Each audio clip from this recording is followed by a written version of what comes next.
y'all, and welcome to the Healthy by Heather Brown podcast, where I encourage you in healthy mind, body, and spirit through my Sunday reset. Let's get into it.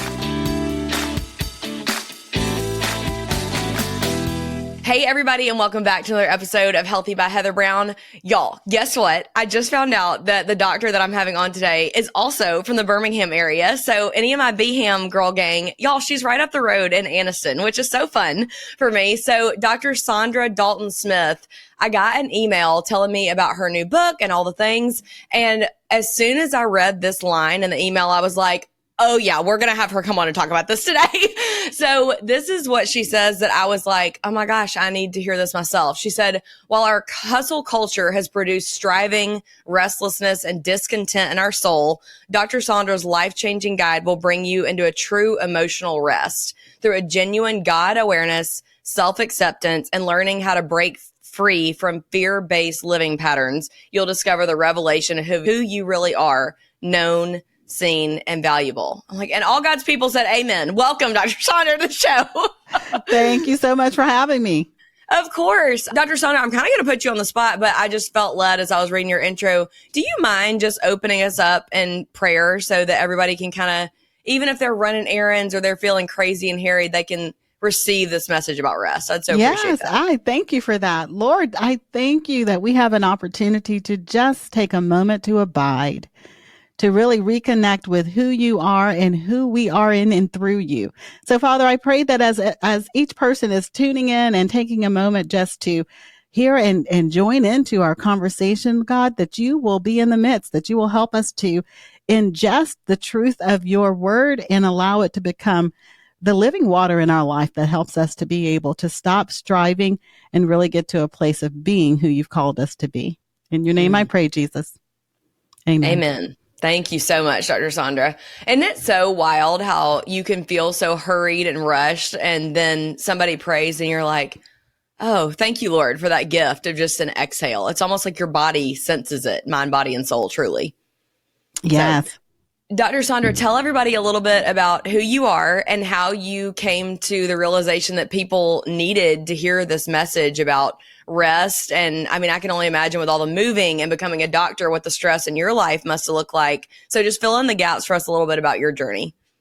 Yeah. So you know what? I am a workaholic, and I'm an unashamed Martha. I love work. I think work is like fun.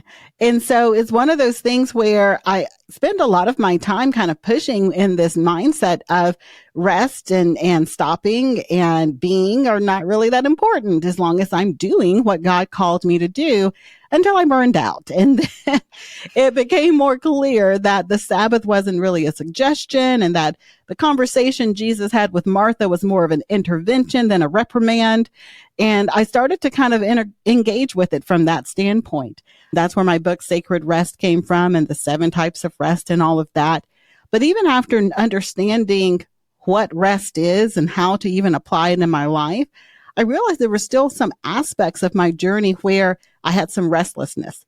And a big part of that was the identity part, really feeling as if I could just be and not always have to do.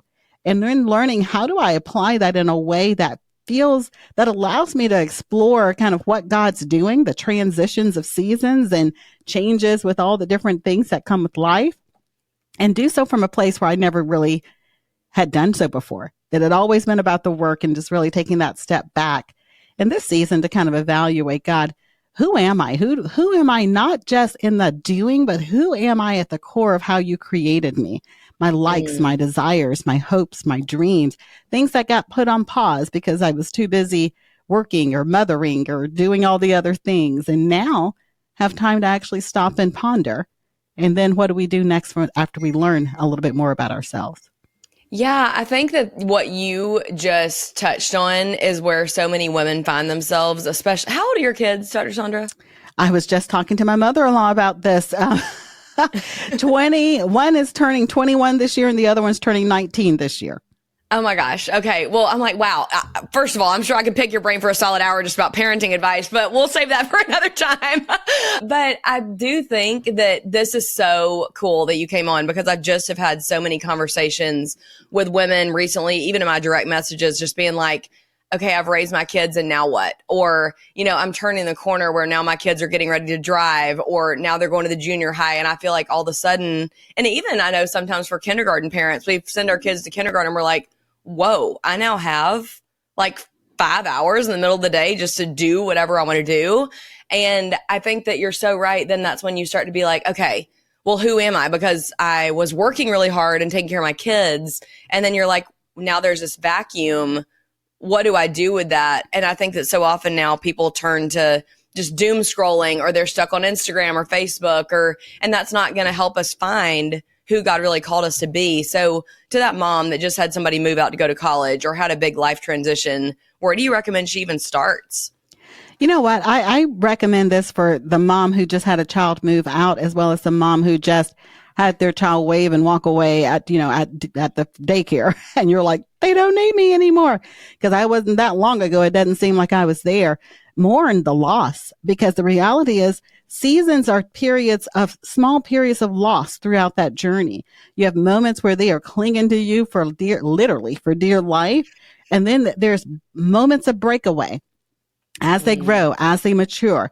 And those moments of breakaway, I feel like too often, rather than actually just being honest about the way how transition hurts us and the way that we have to navigate it and kind of readjust our emotions and kind of get recalibrated, rather than doing that, too often we have a tendency to just try to push through. And sometimes we push through toxic. We become clingy moms rather than actually letting them develop and flourish and grow into their own people. And so if we allow ourselves to just recognize there's a loss that's happening there, but it's not a loss unto destruction. It's actually a loss unto growth, and to just mourn it. I missed the moments when I was able to rock babies to sleep in the middle of the night. It was hectic at the time it was happening. You're like, Lord, give me 8 hours, please. But Preach. But when it's been 10 plus years since you've had one of those moments, you get a little mommy ache. That's like, those were sweet. Yeah. I so agree. And it's funny because before we hit the record button, I was just telling Dr. Saundra that my youngest was up throwing up in the middle of the night last night. And so you're right. Like, I came into this hurried, not having sleep. And I think that, y'all, it's just such a powerful tool what sleep is. And it's like, if God gave us sleep and for us to be able to recalibrate, daily that way, when you do have those big life events happen, like, he also gave us Sabbath. So explain a little bit what it looked like for you to learn how to Sabbath, and like what was your burnout journey? Because I think so often people can connect to that story that maybe like broke you or led you to this point. So just tell us a little bit more about that. Yeah, broke me is a good way of putting it. That's what it felt like. It was like a breaking. But yeah, it was one of those situations where my husband and I, we'd prayed for kids a long time. Getting pregnant was not easy for us. And so I remember coming home one day from work, and I'd worked all day. Our kids were in daycare, and I remember picking up the kids and getting home, and I was so exhausted. And I just laid out on my foyer floor, and I was like, God, it's like, I've been praying for this blessing. It seemed like for decades. I finally have it, and I don't even have the energy to enjoy the blessings you've placed in my life. They feel like burdens now. Ooh. And not blessings. Ooh. And I just laid on that floor and just bawled is what I ended up doing. And it really kind of helped me to realize that I had come to a place where I spent most of my life kind of working out of my own energy and strength, and really hadn't tapped into what God had put together from creation story about a way of making that life sustainable. I was kind of figuring out how to make it sustainable in my own strength. But then when my strength ran out, it's like, let me see how the Bible says we should actually do this. And that's when I started to kind of look at Sabbath and the purpose of Sabbath. One of the things I really loved is that when I started studying the Sabbath, one of the things that popped up was this thought, and this really, it's in the Bible though, but mankind was created on the sixth day, the end of the sixth day, actually, midway sixth day, the Sabbath. It says God rested, but we already know God doesn't require sleep. It's not like a time to sleep. He's not tired. Right. I mean, the word of God actually says he doesn't tire or have to slumber. So it's like, then why is he resting? And when you look at it, you actually see that mankind doesn't actually begin doing the work that God talks about, be fruitful and multiplying and all these things until after that day of rest. And I think it took that moment for my brain to kind of realize that rest isn't what you do after the work is done. It's actually what you do to be prepared to do the work. It's the place of the infilling. It's the place of the being poured into. It's the rejuvenation for the work to come. And when I started really looking at Sabbath in that way, I want to be a good mom. I want to be a good wife. I want to be able to have energy to take care of my own self, to go, occasionally go for a walk just because my body needs a walk. I need to realize that Sabbath is the opportunity to do all of that. It's not about laying around and sleeping or watching Netflix. It's about being poured into for the work to come, which includes what makes me happy, what makes my body feel good, what empowers my relationships, what helps my mind stay active and alert, what feeds my spirit. That's what Sabbath keeping is. It's the restoration of the parts of you that get depleted during the week. When I started looking at it that way, it was a gift. It wasn't a burden anymore. Oh, so tell us, you mentioned specifically walking, but what does your Sabbath typically look like? And do you usually do it on Sunday or a different day of the week? Yeah, it varies because now I do quite a bit of traveling for speaking. And so sometimes I'm traveling on Saturdays and Sundays. So I pick one day a week that I can set apart. Sometimes it's not even a whole day because sometimes it's like, God, I don't see 24 hours. But I see 12 hours and I can honor it in those 12 hours. And I think that's part of it, kind of taking some of the legalism off of it and recognizing Sabbath is in part a heart positioning, that you are positioning your heart to receive and to stop and to honor that part of your life. And so walking is a part of it. I love going outside and doing some walks because that's a time when I don't usually have like my earphones on or anything like that. I'm listening to the birds and the sounds and, talking to God in my head and all of the things. It also includes actually cooking. I don't typically enjoy cooking, but what part of my Sabbath is actually for me, healthy cooking is like, oh my goodness, there's so much time it takes to chop these vegetables. These vegetables. It's like, it takes so long to cut up all this stuff. Meal prepping is part of my Sabbath because the whole time I'm meal prepping, for my lunches, usually and breakfast, I am like singing worship music. I am thanking God for this body that I am honoring with these hemp seeds that don't taste good, but they're good for my digestion. And, the spinach that I'm chopping up to put in these smoothies and, all of this stuff. And the whole time it's actually helping me kind of remember why I do it. Because this is a temple and this temple has to be well nourished for it to function for longer than, 50 years. It's got to last to 80 or 90 or however long God allows. It needs to have some good stuff in it. And so that's part of my Sabbath. Another part is connecting with my kids and my husband. And so taking time like this weekend, every weekend, I speak with my kids now that they're both in college, but whatever my Sabbath keeping day is, I make a point of either sending them a text or getting on the call with them, depending on their schedule now. Yeah, sure. Right. And I love just speaking life over them. Like my oldest son, the last thing I told him, when we were getting ready and he's studying for his LSATs and the stuff for law school. And I'm like, you are the head and not the tail. God has equipped you for what you're called to do. There's no weapon against, and I'm speaking life into him. And that's part of the Sabbath for me. It's saying the things I sometimes forget to say, but I want them to know the truth about who they are and what God says about them. And same with my husband. I think it's important just to kind of set that day apart, that how is it going to look a little bit different than every other day? I love that so much. As you were talking, Dr. Saundra, you probably don't know this, but one thing that we talk about here is having an intentional Sunday reset each week. And so it really is about setting your intentions for the week in your mind, your body, and your spirit. And so when I was reading all the things that you come out with, I was just like totally soaking it up. But I want to talk a little bit about how all those things are interconnected. So as a physician, you've seen firsthand, obviously, how stress and burnout affects our physical health.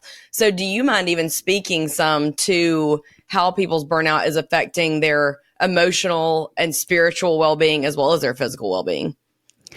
Yeah, burnout is one of those things I feel like that hits all parts of your body, because mind, body, soul, spirit, everything in between, because it just really depletes your ability as I started off the conversation with the biting.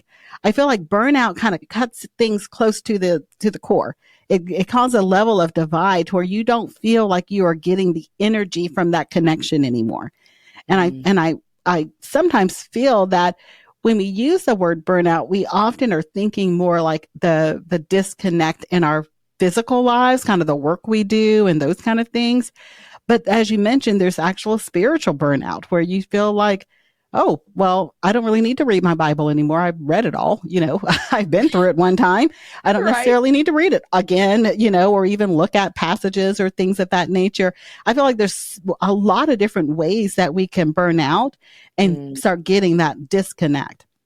A lot of women do it with their bodies. I know I did for a very long time. It was like, you know what? I'm so busy. I don't have time to do anything good for my body. It's like, I just need to figure out how to survive my day. Yeah. That's a level of burnout, because you basically have said a part of me, I'm just going to let go just because I don't feel like I have the energy or the time or the capacity to deal with it, even if it's as important as my own physical health or my emotional health or my spiritual health. That's what burnout looks like. You get to a place where even the things are needed, you're like, I just don't have the capacity. Oh, and I know that you people are going to hear that. And I'm like, y'all didn't catch that, rewind it, because I feel like that's where so many women in this community are, because a lot of them are young moms and, maybe they're trying to do a side hustle and their husband's at work, and maybe they're, trying to save up to buy that next house or whatever it is. So since you've been there, Dr. Saundra, what would you encourage her with? Like, how did you turn the page? Like, how do you get out of that, Yeah, that's the thing. When my first book, Sacred Rest, came out, I felt like the key to getting out of it was understanding those 7 types of rest. And, how do you get the physical, mental, spiritual, emotional, social, and sensory type and creative types of rest in our life? If we could just learn how to restore better, that would solve it. What I found since that book came out over 7 years ago, and the reason for Being Fully Known being written, is that there was a disconnect between the knowledge of how to rest and then like the underlying psychology of what keeps us from resting. And so there's so many of us that the underlying thing is that there's a part of us that has gotten really wrapped up in our doing in such a way that the being does not have any importance anymore. And I feel like that part and when I say that, sometimes it's like being, I look at it like this.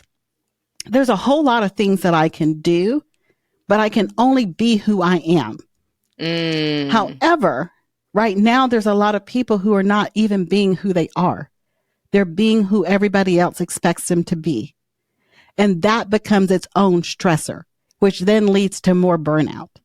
Because the level of expectation that others have on their life has then capped them to be able to even explore, who am I at the very core? What are my own likes and dislikes? What lights me up and brings me joy and satisfaction? What makes me sad? A lot of those things kind of get capped and placed on the back burner for the sake of, this is the current expectation. And that expectation is usually based around our current doing.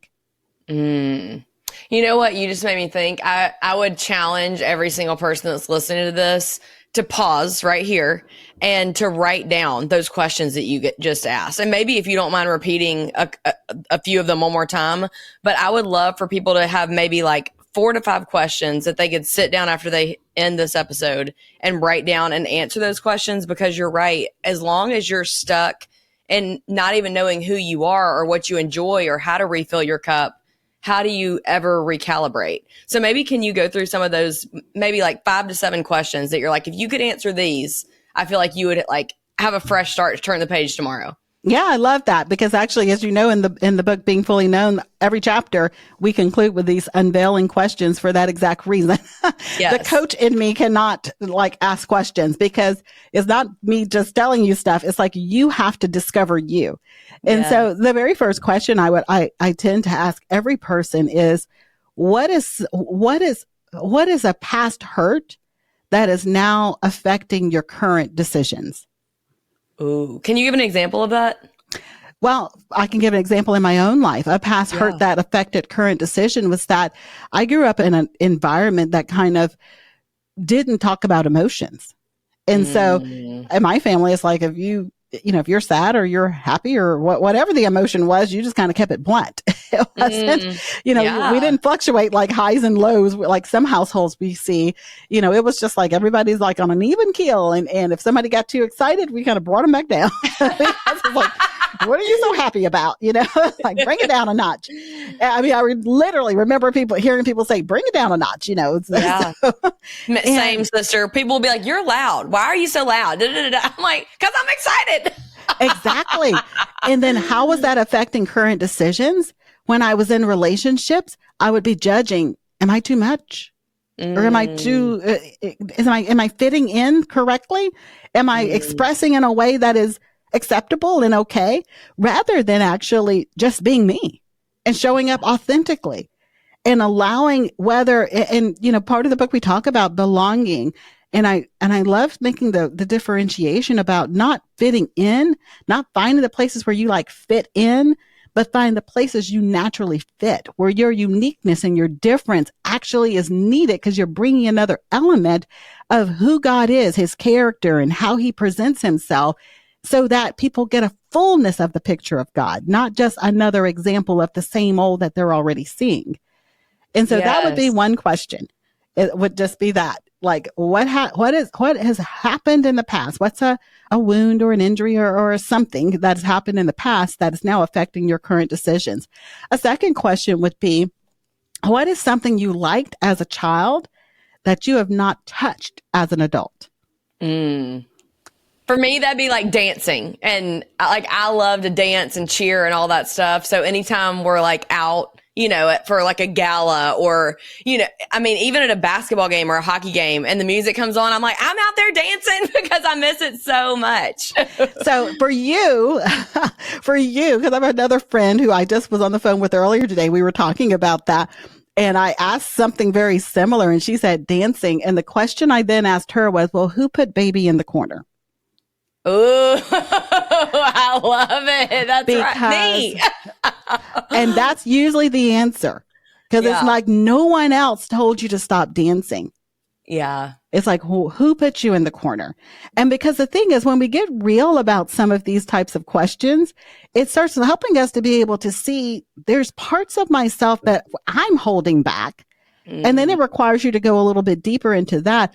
Why am I holding back that part of myself? Is it related to time or is it related to my own beliefs about certain things? And, a big part of the conversation, I love bringing, whenever I write books, I love bringing science and research in with the scripture.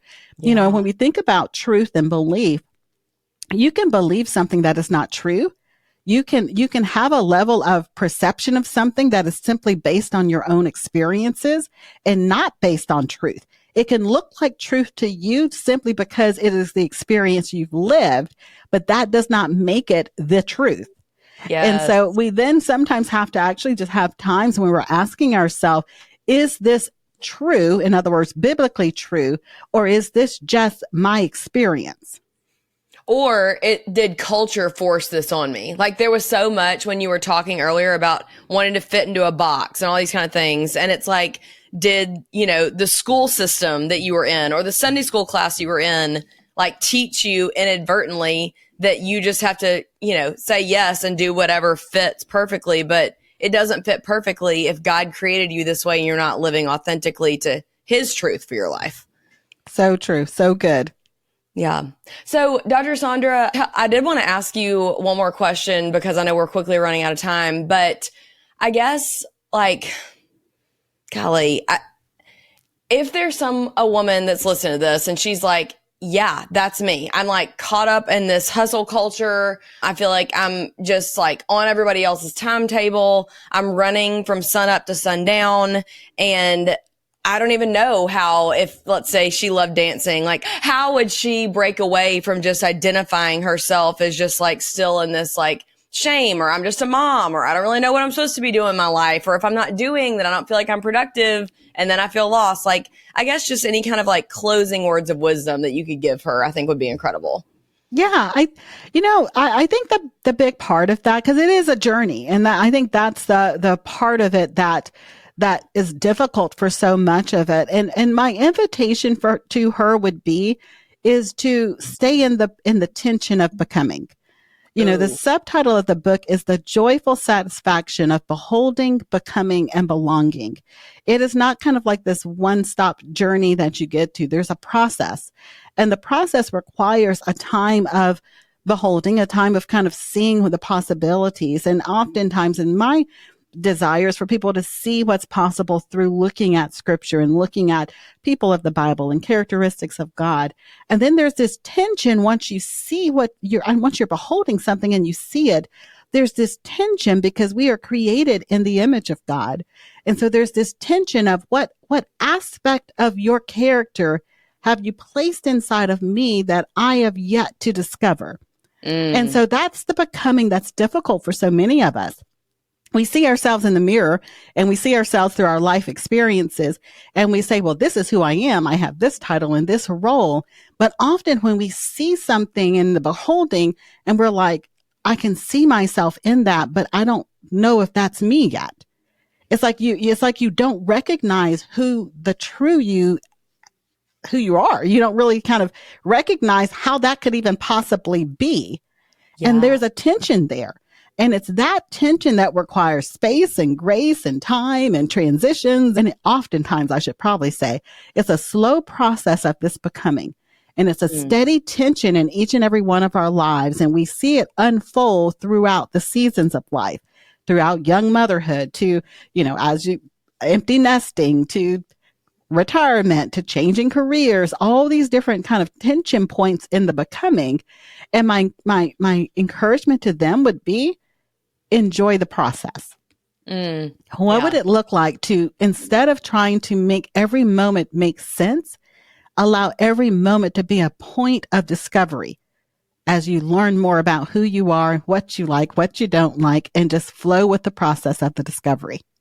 Yes. As you were talking, I was thinking I'm turning 40 this year. And so I was like, man, that's like a big thing on my mind is, like, what is it going to look like as I'm becoming 40? And it does make you reflect back on so much and, think about what you want to be doing and more so about how you want to be being too, to your point. One of the things that I wrote down, and I'm going to add this to the list of questions that we've talked about today. So Girl Gang, as you're listening to this, another question I want you to write down is, what brings you joy? And how are you going to do more of that? And so some of the simple things that I wrote down, it's so funny that we're having this conversation because I just wrote this down a couple weeks ago. I wrote down that hugs bring me joy, listening to worship music, being around people, but I work from home. So a lot of times, that's not as easy, and coffee dates with girlfriends. Then I just said dancing. So I'd kind of forgotten about that. And so it's like, okay, well now when I sit down on my Sunday reset and I'm thinking about how I'm going to intentionally live out this life, maybe I even, in the beginning, had to get out this little piece of paper and be like, okay, I said being around people with coffee. So who can I text to see if I can get a coffee date on the calendar this week? I just think it's those little tiny tangible things that can truly make such a difference in your day, and then therefore your week, and then therefore your year, and then your life, which is, I think, is what you're getting to, Dr. Saundra. Well, Dr. Saundra, I so appreciate your time with us today. Tell everybody a little bit more about where they can find you online, the name of your book, and then I'll link it down in the show notes as well. Yes. Well, the name of the most recent book is called Being Fully Known, The Joyful Satisfaction of Beholding, Becoming, and Belonging, and it's available wherever books are sold. My main website is ichoosemybestlife.com, and then I have a podcast of the same name. And so those are some of the different ways that you can connect with me. I love it so much. And then I ask everybody this closing question, and that is, how do you, Dr. Saundra, reset? I reset every week specifically through a time of just silence. I like to just shut it all down, complete sensory deprivation, get into silence and hear what the Spirit of God is saying. Oh, yeah, that's good. No one said that yet. That's a really good answer. And then this is just in closing, one more time. Will you tell everybody the 7 forms of rest so that they can look into those on your website and read more on your blog and all that stuff too? Yeah, so the 7 types of rest, that's for my book, Sacred Rest, are physical, mental, spiritual, emotional, social, sensory, and creative. And we have a free rest assessment that you can actually take at restquiz.com. So a free assessment to see which of the 7 types of rest you're most deficient in, if that's an area you're battling with. Oh, I love that. I'm like, I'm going to go take that. That's awesome.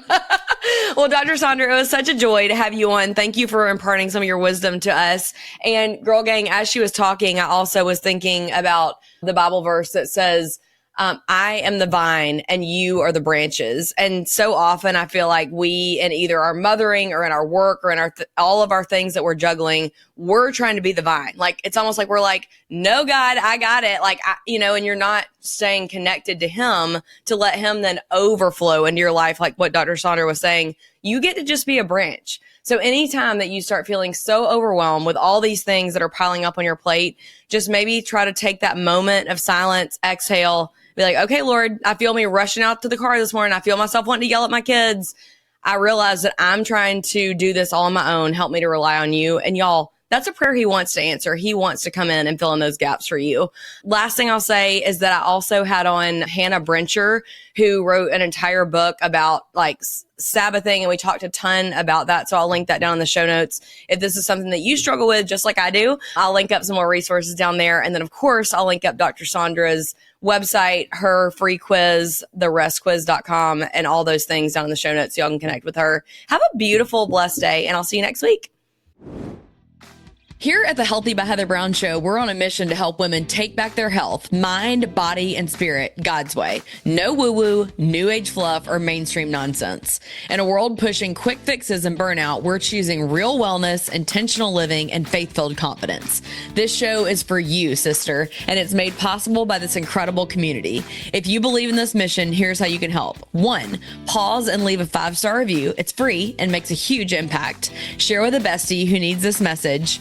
3, support the mission financially. Every little bit helps. Links for PayPal and Venmo are in the show notes. Let's rise up and change the culture, showing the world what healthy, empowered, faith-filled women really look like. All right, y'all. Eric is back on the Marriage Corner, and I'm really pumped about the topic that he brought for us today. So, Eric, why don't you tell them just a little bit about what you were thinking to tell them about today? Yeah. So one of the things that we've talked about in our family here recently is just trying to be more intentional with our discussions with the boys. I think sometimes, you can get a little complacent with your day to day. And a lot of times there's things that, I don't want to just assume that our boys are learning or that they understand about the principles of our family and things of that nature. And while I know some of these, we try and keep these conversations semi-serious, I know they'll probably only really take hold of a little bit of the information. I still think it's important for a lot of these principles to be said and to just talk about. So maybe, Heather, you can talk a little bit about kind of what the setup is and like how we do it on each week and things of that nature. Sure. I do feel like I have to give the caveat that Eric says we try to keep him semi-serious, but keep in mind at points Finn's like rolling around on the floor and Leighton might be like staring at Finn and egging him on. So while we do try to keep it serious, they're still kids. So I don't want you to think that we have this like picture perfect family moment always happening. But anyway, also, is it okay to say this on air? Finn does not like to wear underwear. So half the time, Leighton's like, Finn, your booty crack's hanging out. And they're like going back and forth amongst the two of themselves. Yeah, so that's definitely true. Sometimes we have to refocus. Yes, but you did ask me to set the scene. Sorry. Sure. So, okay. So what we do is we go into a separate area than our living room where the TV is, which I think really helps. Eric, that was your idea. Well, 2B1, it's kind of this awkward area, and it's off of our kitchen, and it's where our gas fireplace is, but it's kind of just almost a little cutout. And when we bought the house, we were like, what can we do with this area? Thought maybe a little bit of a library, and we've kind of made it in just a little bit of a sitting room. We have I think we have 3 chairs in there. We have a bar cart, and then the fireplace and things of that nature. And sometimes you and I will like to sit in those chairs and just talk or read, especially in the winter when it's cold, put a fire in the fireplace and do that. And it looks out over the trees and the windows and everything like that. So it's a nice setting, but I feel like we don't use that area a lot. But like you were saying, it's kind of separate from where our living room is. So we decided like, hey, let's have these discussions over in this area. This will be a good area. And I was trying to think of a creative, basically brand for these conversations I wanted to have with our family. And I was like, trying to think of different things. And, it's where the fireplace is. So I was thinking, I do like history. So I was like, oh, you know what? We're going to call these the Brown family fireside chats. And if y'all are unfamiliar with the fireside chats, were discussions that FDR had during World War II. He would have these weekly addresses over the radio, kind of giving updates on where the U.S. stood as far as the war was concerned, the economy, and basically just keeping the citizens up to date. So I was like, you know what? We're going to call these are our Brown family fireside chats. Yes, and I do love that. And Eric, this was a new piece of history for me. Didn't you tell us, though, you were like, but don't judge it based on FDR, because apparently he was one of the most disliked presidents in American history, right? Well, that's up for debate. So it's just like anything with history. He was very big on a lot of government spending, things of that nature. There may have been some constitutional issues, but that's neither here nor there. You're like back to the fireside chats in the Brown household. Anyways, I'm not even gonna get into that. But so anyways, we're trying to keep these discussions relatively short, even about 10 to 20 minutes. And a lot of times I'll just write down things on my phone or topics that I would like to discuss. And I do want to say this, I'm a big believer in leading by example, and kids can definitely glean and take a lot of your actions and thoughts through, obviously your example. But sometimes it's nice to be clear and spell it out for your kids. Sometimes they need it. I know men need that a lot. We just need you guys to tell us, exactly what you want. What are your expectations? We do not know. So anyways, I'm going to treat this the same way with the kids. Like, I'm going to tell them exactly what I want them to know. I'm going to ask Heather what her opinions are on these things. So I wrote down a bunch of family discussions. I like that you just gave like a bonus marriage tip there. Please just tell the men what you want, women. That's true. So now these are just like very freehand, just little topics that I want to discuss. I can tell you about, we've done 2 of them now, but some of them I'm reading these off. You boys are leaders in relationships. You set the boundaries. You lead the way. And then I want to talk to them about how your and my relationship works, and stress that all relationships are different, but we need to be grounded in certain principles. I want them to always look out for one another and take pride in our family and always protect each other. I want that to be a core principle. Another thing, I want to discuss death and lack of fear with them. And then, kind of along the same lines, when you love someone so much, it's okay to be sad, because we have, and I know Heather's talked about that, we've had some death in our family over the past couple of years, and I want them to be able to cope with that and understand, how we view death and things of that nature. Discuss humble confidence. And I wrote, it's not all about you. So I think that's a big thing, especially in today's society. Kind of along those same lines, life is not fair. Work for what you want, which Heather does a great example with that. I was going to say, can I weigh in there? Eric asked me if I had any ideas to add to his notes of things that we would do on Sundays. And so I was like, one of the things that I feel like my dad instilled in me and my sister from a young age was he always said, the sooner you can figure out that life is not fair, the better off you will be. Because that is, as kids, that's one of the first things they always say, well, that's not fair. And he would always say, and life is not fair. This is a good lesson for you girls to learn right now. And I mean, he was right. So I'm like, we got to teach the boys this too. Can you say the S word on this podcast? Which S word? Like poop? Yeah. Sure. Boys are going to have to eat a lot of shit sandwiches. In their life, all right? So just get ready. I don't know if I will use that term in front of them, but you know what? It's true. And sometimes you just got to choke it down. Oh my gosh. Well, hopefully you gave them enough heads up where if their kids were in the car, they were like, let's turn it down for a moment. Yeah, exactly. So going back, focusing on grace, and this is actually the second one that we talked about in our fireside chats, focusing on grace. And basically it's okay not to be perfect. There's only one perfect person that's ever walked this earth.